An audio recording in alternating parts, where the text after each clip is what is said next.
आजच्या वेळेमध्ये उपस्थित विनोदजी आणि सर्वच मान्यवर काही नगरालयाने अध्यक्षांनी तुम्हाला सांगितलेलं आहे की संघटनेमध्ये AICCनं निर्णय घेतला आणि देशभरामध्ये अशा पद्धतीचा ही मोहीम किंवा उपक्रम त्या ठिकाणी पुढे घेऊन जात आहोत। यातून नॉमिनेशनपेक्षा लोकांचं मत काय हा उद्देश त्यातला महत्त्वाचा आहे आणि म्हणून ऑब्झर्वर देखील पुढचे आज ते दिवसभर पुणे शहरातल्या लोकांना भेटणार आहेत, उद्या दिवसभर पिंपरी चिंचवडमध्ये असणार आहे, परवा दिवशी ग्रामीणमधल्या लोकांना भेटून मग परत 17, 18, 19 विधानसभा वाईज त्यांचा दौरा पुणे जिल्ह्यामध्ये साधारणपणे असणार है और पूरी विधानसभा में जाके वो जायजा लेंगे, सबसे मिलेंगे, उनकी राय लेंगे और उसके हिसाब से ब्लॉक कमेटी के अध्यक्ष हो, तालुका के अध्यक्ष हो, फ्रंटल के अध्यक्ष हो, महिला आघाड़ी के अध्यक्ष हो, ये सभी की पुनर्रचना इस माध्यम से होगी।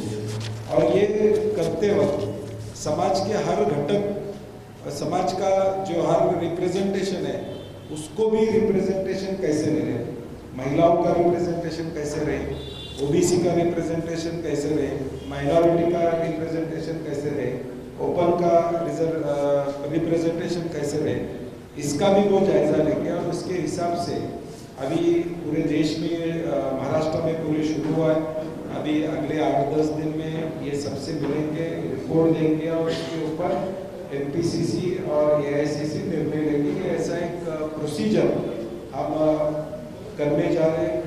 AICC ने करीबन 7-8 राज्यों में ये प्रयोग किया है, इसका यश हमें निश्चित स्वरूप से मिलेगा। ग्राउंडवर जे काम करत आहे, मी सांगितलं म्हणून नाही तर तो ग्राउंडवर काम करणाऱ्या माणसाला न्याय हा काँग्रेस पक्षाच्या माध्यमातून मिळू शकतो। हा मेसेज जो 7-8 राज्यामध्ये गेलेला आता तो महाराष्ट्रामध्ये आपण पाठवण्याचं काम करतो।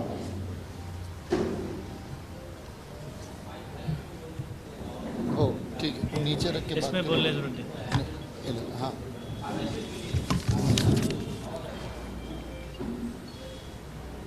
आदरणीय सत्यजीत पाटिल जी पूर्व मंत्री, आदरणीय नगरोले जी हमारे MPCC observer, Shri Patil ji MPCC observer, सम्मानित हमारे यहाँ के माननीय DCC अध्यक्ष अरविंद शिंदे जी,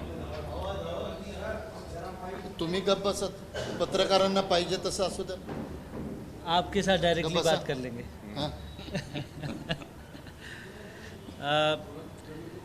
दीप्ति ताई चौधरी जी हमारे पूर्व विधायक, संजय जी, आदरणीय अमीर शेख जी जो पूर्व में हमारे NSUI के अध्यक्ष हैं, सौरभ जी, सुनील मलखी जी, सुनील शेंडे जी, अजीत जी। आज मैं धन्यवाद करना चाहूँगा हाईकमांड का कि मुझे एक जिम्मेवारी, जो ये चौथी स्टेट है जिसमें सृजन अभियान का एक हिस्सा बनकर मैं आया हूँ और मेरे लिए पूना बहुत ही दिल से इसलिए भी जुड़ा है क्योंकि मेरी पढ़ाई ILS लॉ कॉलेज पुणे में हुई और मेरे लिए बहुत बड़ा ऑनर है। और आज 20 साल के बाद मैं पुणे वापस आया हूँ, बहुत बदलाव है।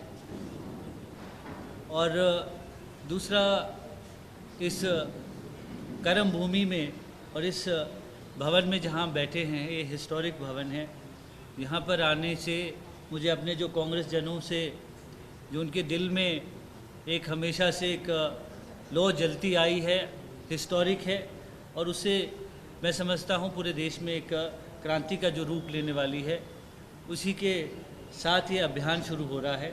और मैं धन्यवाद करना चाहूँगा अपनी हाईकमांड का कि मुझे ये सौभाग्य प्राप्त हुआ है कि यहाँ पे मैं समझता हूँ ये मंदिर के रूप में मैं देखता हूँ।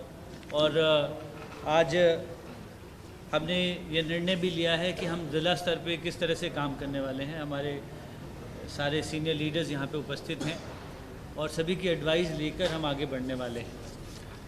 सृजन अभियान, इसका मकसद पार्टी के कार्यकर्ताओं को सुनना है और कार्यकर्ता जो दिल्ली नहीं जा सकता है, बॉम्बे नहीं जा सकता है, उनकी जो मंशा है, उनके जो विचार है, वो पार्टी सुनना चाहती है। और ये एक प्रैक्टिस हो रही है पूरे देश में कि हम अपने ज़िला को कैसे ताकत में लाएं और हमारे कार्यकर्ताओं की एक पूछ हो, और यही हमारे कार्यकर्ताओं की जो कंसर्न है, उनके जो चिंता है, उनके जो विषय हैं, वो हाईकमांड तक पहुंचाने की जिम्मेवारी मुझे दी गई है। और ये जो हम काम करने वाले हैं, आज 3 दिन यहाँ पे लगाएंगे, उसके बाद 17 तारीख से एक विधानसभा में हम जाने वाले हैं।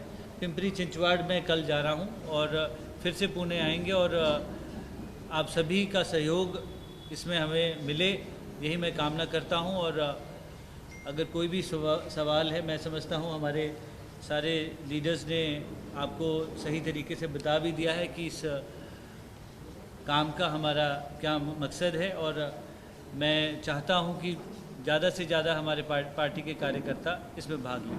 धन्यवाद।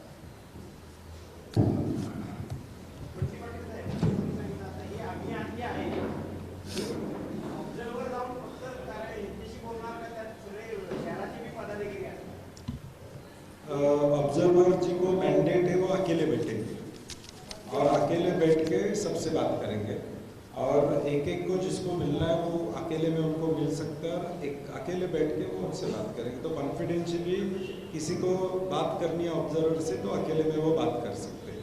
दूसरा हे विधानसभा विधानसभा नहीं है, विधानसभा नाही आहे। हो, आम्ही प्लॅन करू, 1-2 अडीच तासाचा प्लॅन। समजा त्यात 1 तासात मेळावा झाला किंवा 1 तासात ग्रुपमध्ये भेटले सगळे आणि राहिलेला 1 तास 1 to 1 भेटायचं, असं ते करते। आणि उन्होंने अभी बैठ के कहा है कि मुझे और 4 दिन देने पड़े तो मैं दूंगा, लेकिन हर एक की सुनवाई में करके ही जाऊंगा। ऐसे नहीं होगा कि किसी के सुनाने ऐसे नहीं करेंगे, उन्होंने कहा। हाँ, हे शिफारस कर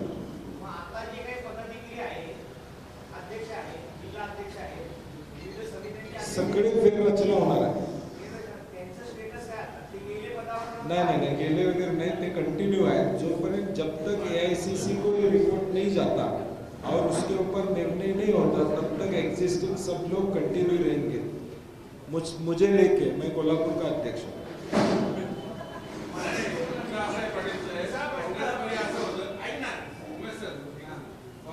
खाली पकडा नाही, इथं पकडा असं माईक।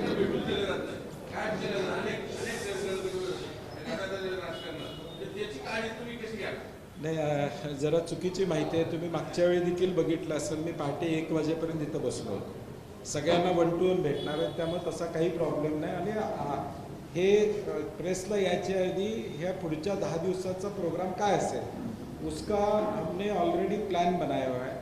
ऑब्जर्वर की तरफ से मैं आपको शब्द देता हूँ कि वो अकेले में मिलेंगे, किसी को भी मिलने की कोई दिक्कत नहीं आएगी, वो खुद आके उनको मिल सकते। मैं भी नहीं बैठूंगा अंदर। आता मागचं बदलायचं म्हणून पुढं आहे उमेश, मागचं बदलायचं म्हणून पुढं चांगलं करावं लागेल ना आता।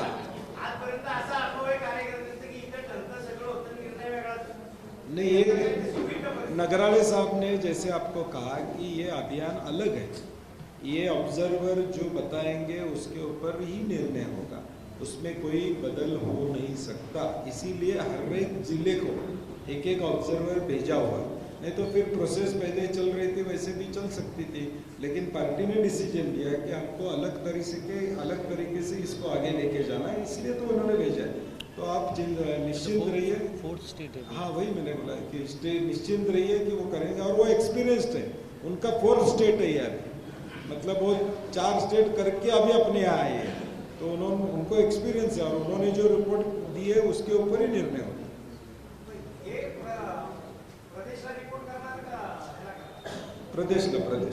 प्रदेश आणि AICC दोन्ही।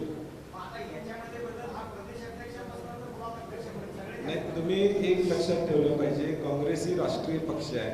शेवटी या सगळ्या रिपोर्टवर प्रदेश चर्चा करून AICC एक प्रोसेस आहे आमची या सगळ्या गोष्टींमध्ये। असं नाही की आता इंटरव्ह्यू दिला त्यानंतर त्याच्यावर चर्चा होईल। मी मगाशी पहिल्यांदा भाषणात सांगितलं की रिप्रेझेंटेशन्स ऑफ डिफरंट, म्हणजे OBCचे रिप्रेझेंटेशन, महिलांचं रिप्रेझेंटेशन, हे सगळं ॲनालिसिस होईल ना। त्यामुळे तुम्ही निश्चिंत राहा, व्यवस्थित होणार, काळजी करू नका। पुण्यामध्ये काँग्रेसमध्ये गट आज सगळ्यांना निरोप दिलेला आहे पेपरमध्ये. आता तुमच्या प्रेस कॉन्फरन्समधनं देखील असं सांगतोय की निरोपाची गरज नाही. ज्याचं पक्षावर प्रेम आहे, पक्षाबरोबर आयलँड आहे, त्याने यावंच लागेल. आणि ऑलरेडी हा ऑफिशियल प्रोग्राम आहे, हे घरचं लग्न नाही माझ्या. त्यामुळे सगळ्यांनी यावंच लागेल आणि आपली भूमिका मांडावीच लागेल की इथं येऊन व्यासपीठावर कोणाला निरोप किंवा निरोप मिळाला नाही अशातला विषय नाही. ज्याला माहिती आहे आणि आपण प्रसिद्धीपत्रक दिलेलं आहे आजच्या दोन्हीचं, त्यामुळे यावंच लागेल सगळ्यांनी. असं काय वैयक्तिक निरोप द्यायची आवश्यकता आहे असं मला वाटतं नाही. आता ते ह्या रिपोर्टवर ठरेल, हा रिपोर्ट झाल्यावर ठरेल. नाही नाही, आता ते येतील ना थोड्या वेळात येतील.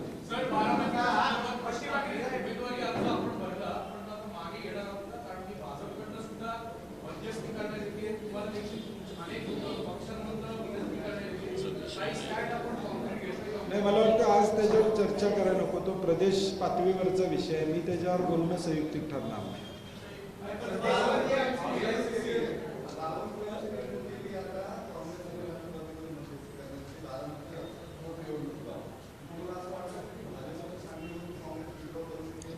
मला वाटतं याच्यावर बरेच प्रदेशाध्यक्ष आमचे बोललेले आहेत.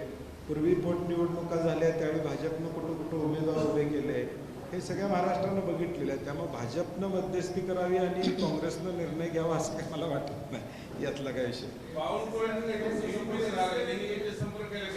नाही. मी मग अशी पहिला जे स्टेटमेंट केलं की प्रदेश काँग्रेस याच्याबद्दल बोलणं संयुक्तिक राहील. कारण की तुम्ही बावनकुळे साहेब बोललेत का हे मला माहिती नाही, त्यामुळे उगाच त्याच्यावर बोलणं संयुक्तिक ठरणार.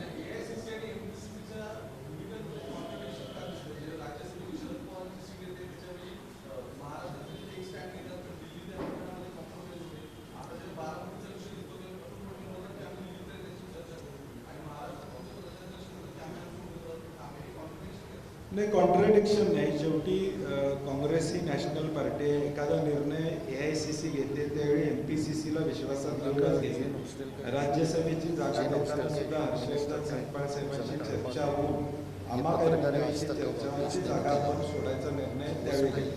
त्यामुळे कुठे AICC आणि MPCC मध्ये दुरावा आहे किंवा वेगळा आहे असं काही नाही. शेवटी दोन्ही एकत्रितपणेच हा निर्णय घेतात आणि म्हणून जे काही निर्णय होतात ते एकत्रितपणे एकामेकाला विचारूनच या ठिकाणी होतं.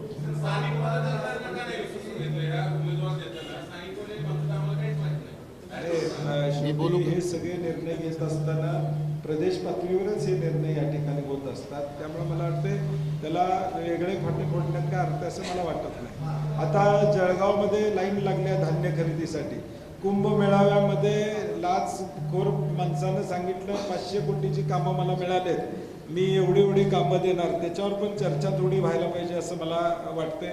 अतिवृष्टी झाली आहे, त्याची नुकसान भरपाई अजून सरकार त्या ठिकाणी द्यायला तयार नाही. हे देखील मुद्दे तेवढेच महत्त्वाचे आहेत असं मला वाटतं.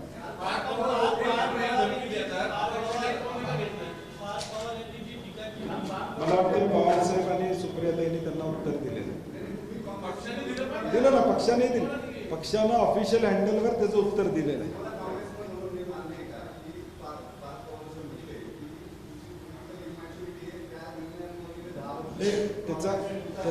त्याचा खुलासा केलेला आहे प्रदेश काँग्रेसनं. काँग्रेस पक्ष किती मोठा आहे, किती परंपरा आहे, ताईंनी पण त्याचा खुलासा केलेला आहे. त्यामुळं ते बोलले तरी आमची भूमिका क्लिअर आहे. काँग्रेस पक्ष किती मोठा आहे किंवा ते काँग्रेस पक्षातूनच पुढे आलेले आहेत हे सगळ्यांना आता कळालेलं आहे. बाहेर गेले 2-3 दिवस प्रसारमाध्यमांवर ते चालूच आहे किंवा काँग्रेसमुळं तुम्ही किती मोठे झालात हे लोकांनी देखील सांगितलेलं आहे त्यांना.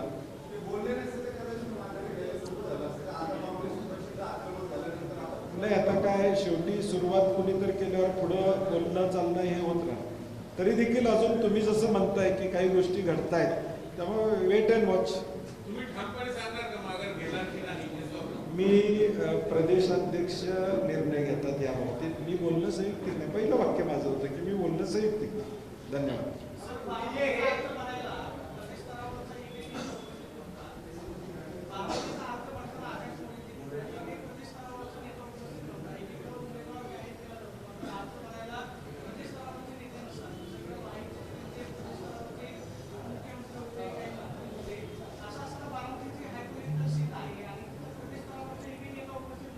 अजून निवडणूक सुरू होते, सगळे जातील ना. निवडणूक सुरू झाल्यावर सगळेजण जातील ना, काय अडचण नाही.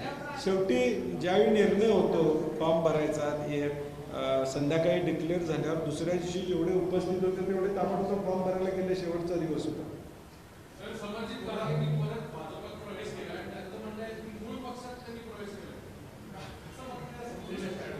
नाही, आता भाजपची गाडी एवढी भरलेली आहे, कोण खिडकीला लोंबका लागले, कोणाचं काय होणार आहे कळत नाही. कारण की आता काय चाललंय भाजपमध्ये, 70 सीट विधानसभेला वाढणार आहे. 500 जणांना आश्वासनं मिळणार आहेत की या 70मध्ये तुम्हाला सुद्धा आम्ही तिकीट देतो. तशी अवस्था आहे. डिलिमिटेशनची स्वप्न येणाऱ्या प्रत्येकाला डिलिमिटेशनची स्वप्न त्या ठिकाणी दाखवली जात आहेत. बाकी काही नाही. सगळ्यांना निवडणुका लागल्या की कळेल की कुणाला कुणाचं स्वप्न पूर्ण व्हायला लागले आणि कुणाचं नाही. आमची रिकामी होणार नाही. सामान्य माणसं आमच्या बरोबर आहेत. हे दबावातून गेलेले सगळे आहेत. कुठल्या वैचारिक दृष्ट्या जात आहेत हे लोक, अडीअडचणीमुळे जात आहेत किंवा दबावामुळे त्या ठिकाणी जात आहेत, मनापासून जात आहेत काय. खाजगीत तुम्ही भाजपच्या लोकांना विचारा, आज मूळ भाजपच्या लोकांची अवस्था काय आहे भाजपमध्ये, त्याचाही विचार करा. मंत्रिमंडळाची यादी बघितली तर लक्षात येईल की मूळ भाजपची किती मंत्रिमंडळामध्ये त्या ठिकाणी आहे. आणि हा जो काय फुगा आहे, फक्त लोकसभा एकदा देशामध्ये सत्तांतर झालं की किती लोक भाजपमध्ये राहतील हे आपल्याला दिसून येईल.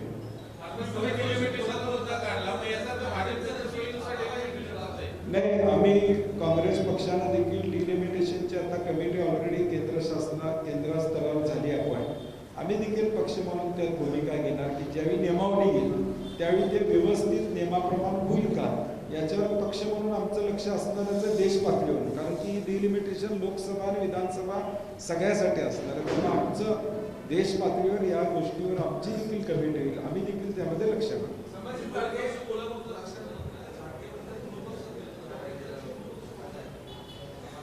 मला वाटतं मूळ पक्ष त्यांचा नाही. आता हल्लीच भाजपमध्ये गेले ते तुम्हालाही माहिती आहे.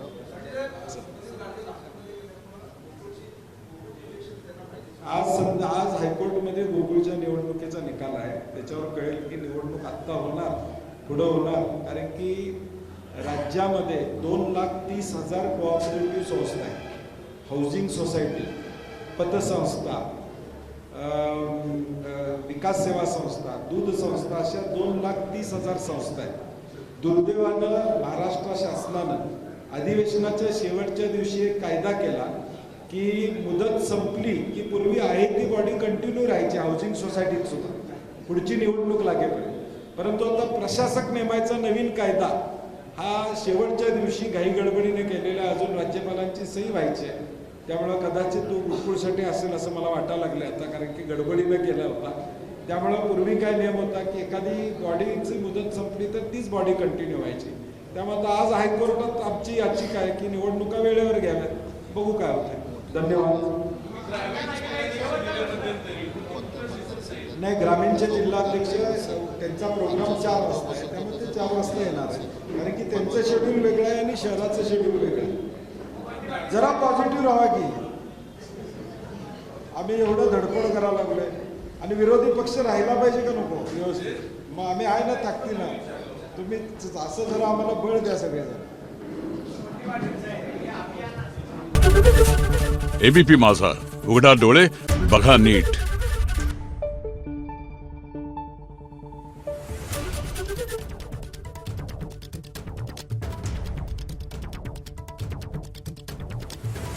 Thank you.